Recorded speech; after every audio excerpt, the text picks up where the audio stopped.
Hello and welcome to the channel. Incredibly excited to be speaking to you today about the Raldey Bamboo V3S all-terrain electric skateboard.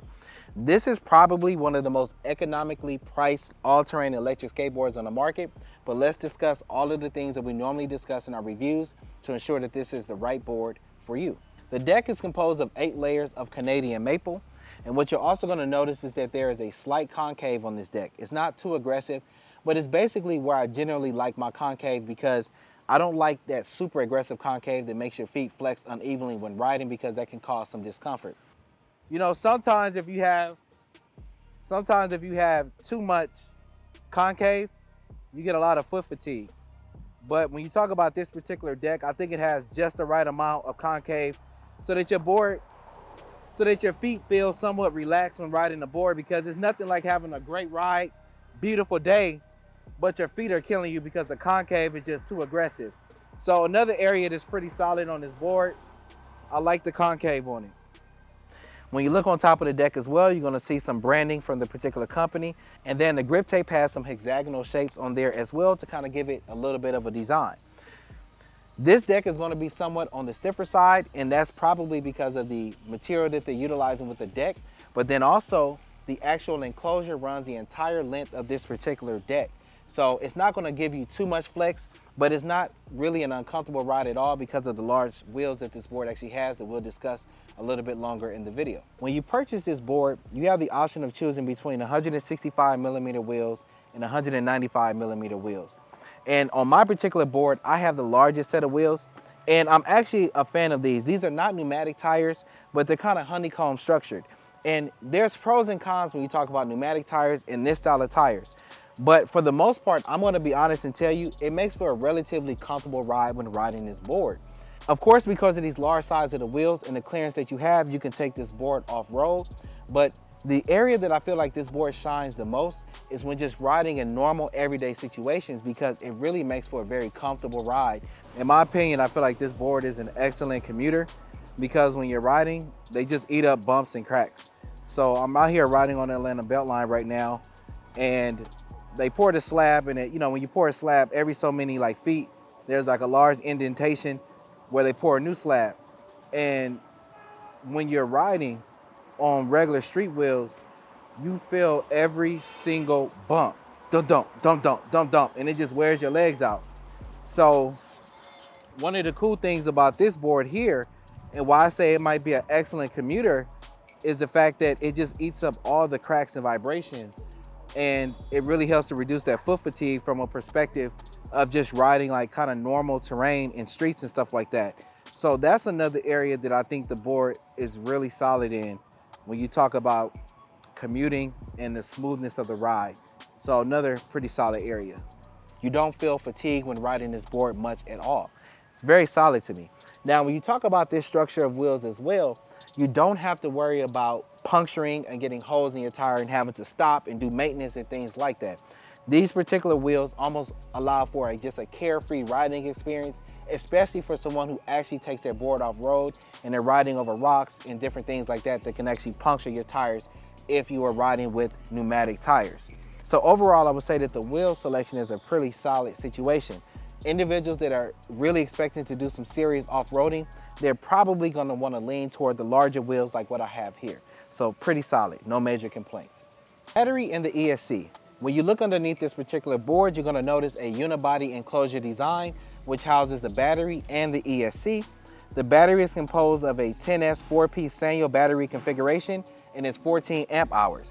Raldey advertises that this board can get up to 19 miles range. I did not get a chance to do a range test just yet on this particular board, but what I can tell you is that when I'm riding it, the battery indicator on the remote has not been going down often at all. And one day I rode it for a good portion of some hills and things like that. So far, the range seems impressive. This board is utilizing the Yeeling ESC, and some people love it, that particular ESC, others prefer a different one. I can say that this particular ESC is pretty solid to me. It's actually very predictable and smooth, unlike some other ESCs that I've used in the past. Now, of course, when you're utilizing this particular ESC, it gives you a variety of different options. You have the push to start feature, which means that you can just roll the board and it actually turns on. So that means you don't have to bend over, touch the board and turn it on and things like that. The other thing that allows us to do is that you actually can select your acceleration modes. You have 4 modes, and then you also have 4 braking modes as well, so you can really dial in the riding experience that you like. Some people like really aggressive braking, others want a more refined braking experience. So it allows users to customize the type of riding experience that they like. Now, this particular remote also has a screen indicator on there, which gives you a variety of different information. The braking mode that you're in, the speed mode that you're in, how long you've been riding, and it also has an odometer. So it's another area that I actually enjoy with this particular board. No major complaints there as well. This board is utilizing what appears to be some generic double kingpin trucks. And double kingpin trucks are interesting because they're great for carving, but some argue that they're not as stable as reverse kingpin trucks. Now, I'm going to tell you, these trucks are incredibly maneuverable. So if you're somebody that enjoys carving and pumping around, you're really going to enjoy this. Now, the truck setup that is actually on this board right now with the bushing setup, I'm probably going to have to switch out the bushings because with my weight, I like my trucks to be a little bit stiffer when riding so that when I hit those top speeds, I feel a little bit more confident when doing so. But overall, I don't have any major complaints with these trucks. I think that they're going to allow people who really like to carve to be able to do that, but then also the maneuverability of them will allow you when you're riding in urban type situations to make those sharp turns that you may need to do. So overall, I have no major complaints with these particular trucks at all. It's going to take us into our nitpick section, which is an area that I discuss things that I think individuals considering this board should take into consideration. One of the things that I experienced, and this is something that is not unique to Raldey, I've actually experienced this on other double kingpin all-terrain boards as well, is the fact that if you're doing really sharp turns and you don't watch your foot positioning, your foot can actually hit the wheel when riding. And once you kind of understand that, you can adjust your foot placement so that that's not an issue, but you really only come into that when you're doing like a really sharp, slow turn. So it's not like you're gonna touch your feet when you're riding at high speed, but I just thought that that was something that I should mention because I did experience that a couple of times in riding a board. But once you're aware of that, you just change your foot positioning and it becomes almost a non-issue really. So that's one thing that I wanted to mention. As I mentioned a little bit earlier, and this is probably something that's maybe personal preference, but I think I would mention it. I'm probably gonna put in some different bushings just so that the trucks are a little bit stiffer and tighter when I'm riding around. And that's just because of my weight and things like that. So heavier riders, if you purchase this board, you're probably just gonna have to switch out the bushings, but that's not really a big deal because individuals who buy new boards, one of the things that they often do is change out the bushings and maybe put in bearings that they enjoy most. So that's another area that I wanted to mention, but it's not really necessarily a big deal. That's gonna take me into my final thoughts. As I mentioned a little bit earlier, this is one of the most economically priced all-terrain boards on the market. And I would honestly say that this is a solid board. There are several things that I think individuals will enjoy about this board, which are the ability to choose the wheel size that you want. So if you're gonna be doing more off-roading, you probably wanna go for the larger size wheels. So that is pretty solid there. You're also gonna enjoy the fact that it has very high clearance so that when you're doing that off-road riding, you don't have to worry about your enclosure scraping and hitting the ground. Another area that many individuals may like as well is how well this board carves. I feel like if you're a person that just enjoys the carving experience, you will enjoy this particular board as well.